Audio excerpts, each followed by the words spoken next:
One of the most powerful men in Hollywood, disgraced movie mogul Harvey Weinstein, is reportedly headed to rehab amid a storm of sexual harassment and assault allegations. The scandal has exposed a dirty Hollywood secret that apparently wasn't much of a secret at all. As bombshell stories in the New York Times and the New Yorker suggest, Weinstein's misconduct was widely known, or at least rumored, among entertainment industry insiders, and apparently Weinstein's staff and even his board of directors. More on that in a moment. But now that silence has been broken, with more than 24 women coming forward via multiple media outlets, accusing Weinstein of everything from harassment to rape. One of those women is Ambra Battilana Gutierrez, an Italian model who went to the NYPD after she says Weinstein groped her. She agreed to wear a wire and confront Weinstein the next day. The following audio is from that sting operation as Gutierrez spoke with Weinstein in the hallway outside of his hotel room. I'm feeling very uncomfortable right now. Please come in now and 1 minute, and if you want to leave when the guy comes with my jacket, yesterday you touched my breast. Oh, please, I'm sorry. Just come on. I'm used to that. Come on. Are you used to that? Yes, come in. Because no, but I'm not used to that. I won't do it again. Come on. Sit here.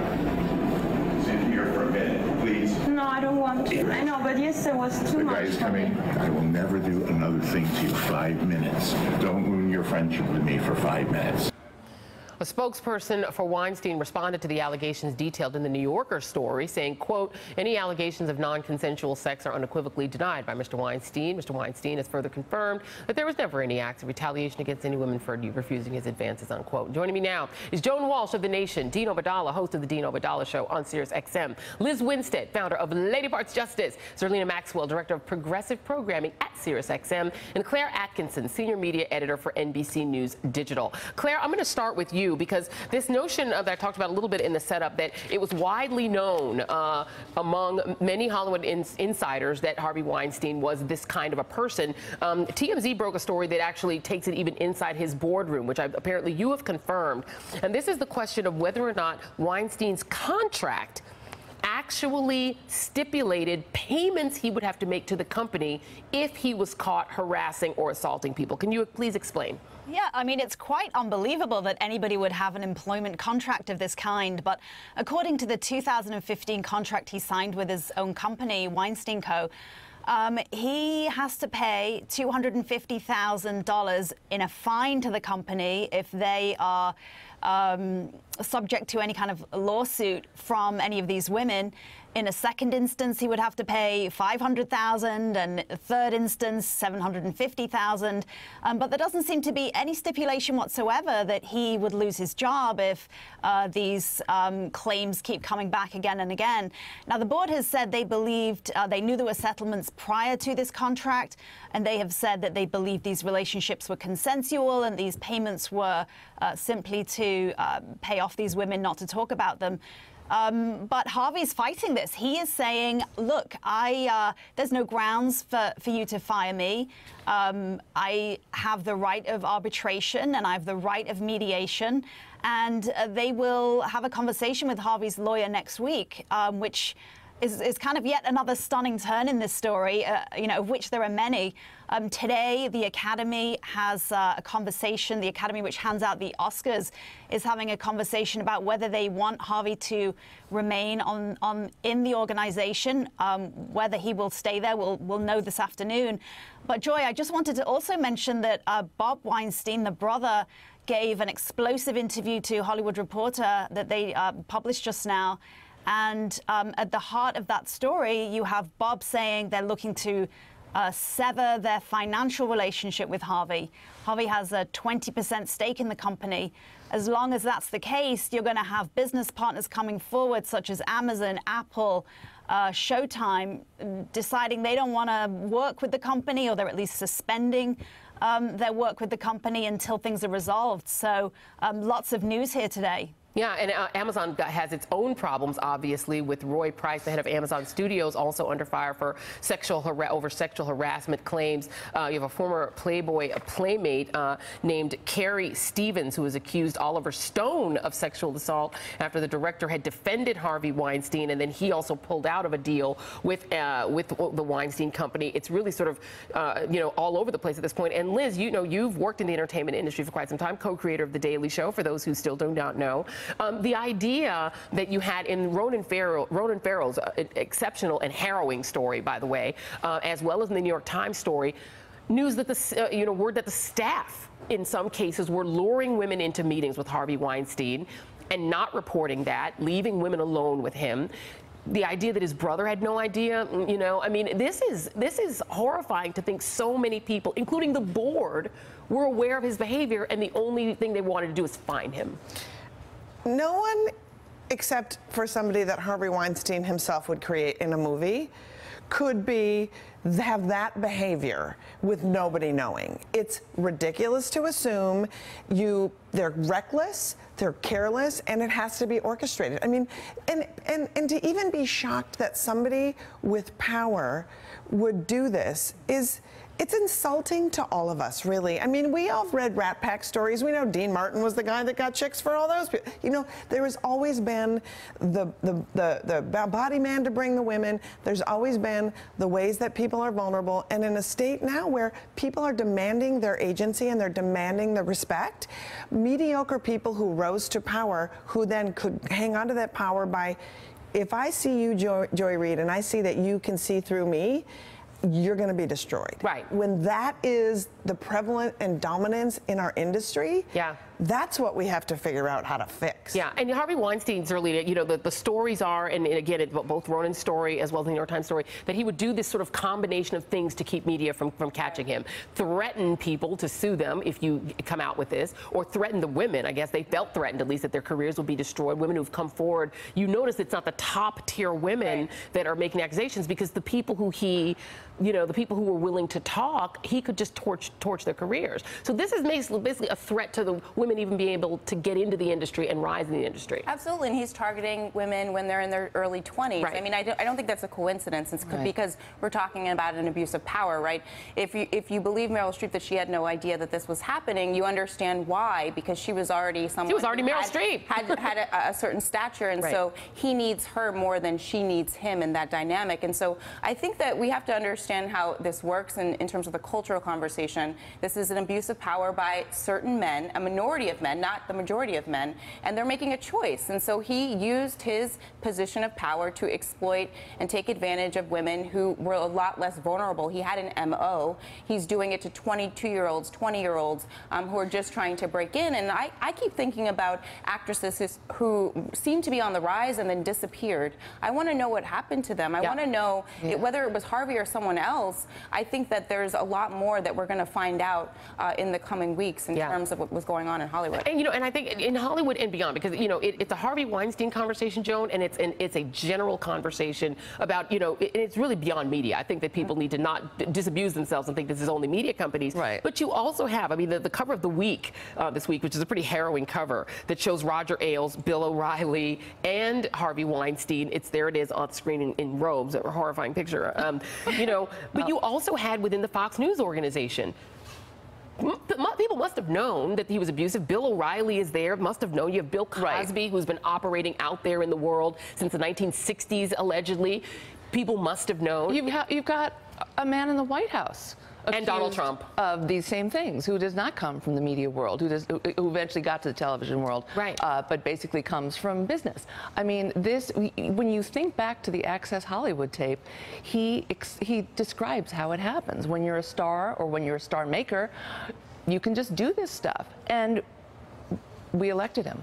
Yeah. 53% of white women voted for him. Yeah. So I think a lot of us are having PTSD this week because it's coming on the heels of the 1-year anniversary of learning all of this stuff about Trump. My Facebook feed, my Facebook memories come up, and I'm writing about all the new women coming forward with stories about Donald Trump.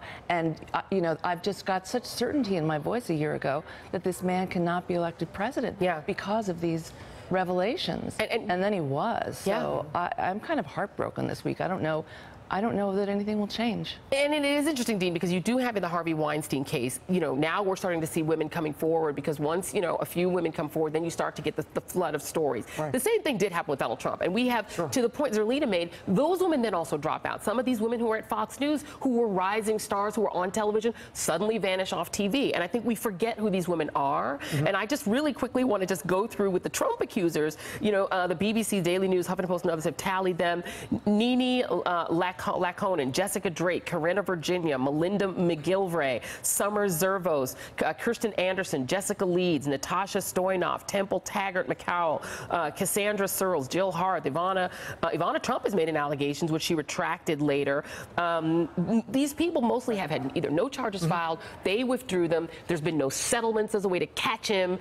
So do we have like a triple standard here, that if it's the president, it's okay, but if it's Harvey Weinstein, we're rightly horrified? No, it's wrong, and you have to talk about the victims. I was asked by some media outlets last week, why didn't Saturday Night Live make fun of Harvey Weinstein? Because I worked at Saturday Night Live. I'm like, why does that matter? Let's talk about the victims and changing cultural norms, where women feel empowered to come forward and say what happened to them without fear of their career being attacked or shaming.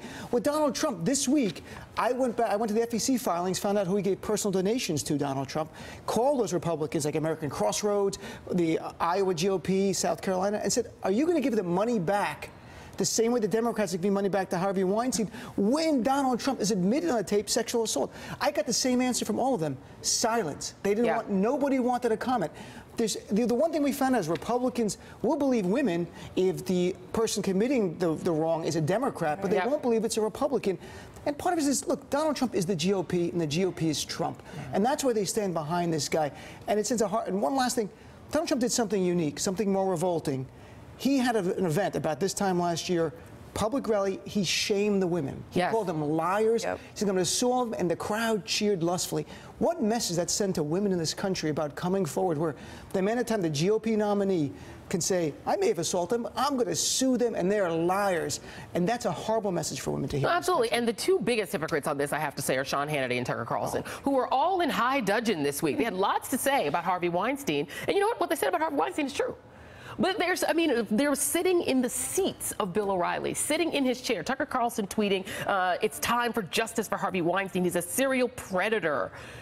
He's sitting in Bill O'Reilly's chair at Roger Ailes' network, and he's high dudgeon for women. None of these, Sean Hannity and Fox, do you remember them ever saying anything to support or defend women in these situations of sexual assault when it was Donald Trump? No, they didn't. Women they work with. Well, their own colleagues. Their own colleagues. Right. I mean, it's amazing. And, for me, it really, we talk around this all the time. We have four women and a guy talking, like, until, not to get all like religious-y, but the parable of the Good Samaritan is something we need to look at, because what made the Good Samaritan good is when they saw that person lying by the side of the road, they didn't say, what will happen to me if I help that person? They said, what will happen to that person if I don't help? And until we have allies and people who witness this, ask the question first, what will happen to that person if I don't help? We were going to be stuck in this conversation over and over. We have one more woman. I want to bring Claire back in just for a moment, because one of the things that I've heard a bit this morning, Claire, is that there are now executives, Hollywood executives, who are thinking twice about taking meetings with women, who are thinking twice about doing recruiting meetings and trying to distance themselves, because that actually hurts women's ability to get jobs. Are you hearing in your reporting that kind of thing starting to happen? I haven't at all, but that is stunning and terrible. But I think in Hollywood, how do you avoid meeting women? I mean, most of the business is about like putting beautiful women on the screen, so I'm mystified as to how that would happen. But as ever, lawyers control much of what most of us do in America, so I'm guessing they're probably warning folks that they work for, get somebody else in the room or you might get sued, and who knows what might be said about you. But I mean, that to me is shocking. And I mean, just to go back to the social media aspect of this and having women come together to speak out and support each other, I think Twitter played a huge role in helping Rose McGowan keep going and going after people and requesting that board members step down and calling out Matt Damon and Ben Affleck.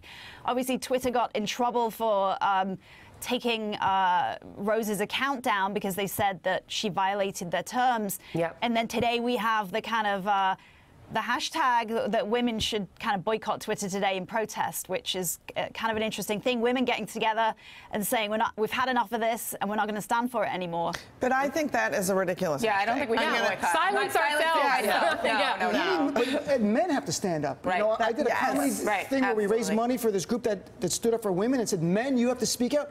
And I got pushback from other men. How dare you say I've done anything wrong? I go, I'm not saying you. Men get defensive. There were men on the right, generally. I go, I'm not accusing you of anything. I'm saying if you see something, a man sexually harassing, or you hear it, talk to that guy. That's how you change cultural norms. Right. Tell them it's wrong. Right. Report it to their bosses if they're not going to stop. But you have to speak up.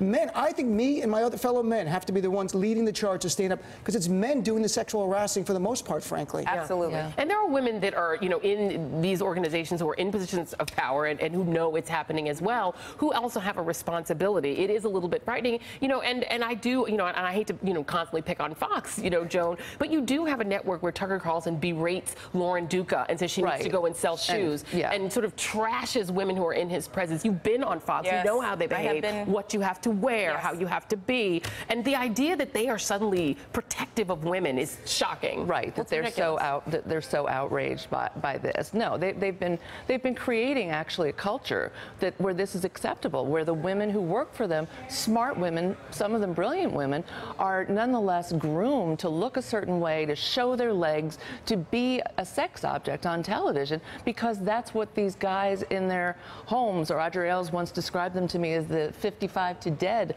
demographic.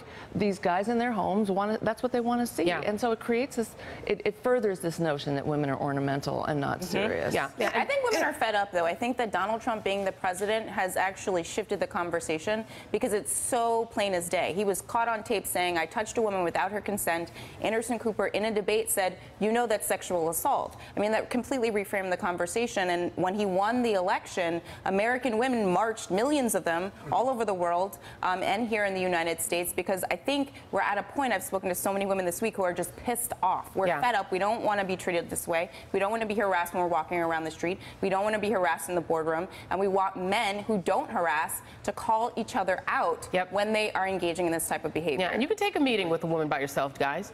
Yes. Just don't sexually harass the person you're meeting with. And if you don't know what that means, talk to somebody. Right. Is this Get some wrong? help. Get some help. Joe Walsh, Dean Obadala, Liz Winstead, Zerlina Maxwell, Claire Atkinson. Great panel. Thank you all very much. And coming up, Donald Trump's former chief of staff meets with Robert Mueller. What does that mean for Russiagate and the investigation? Next.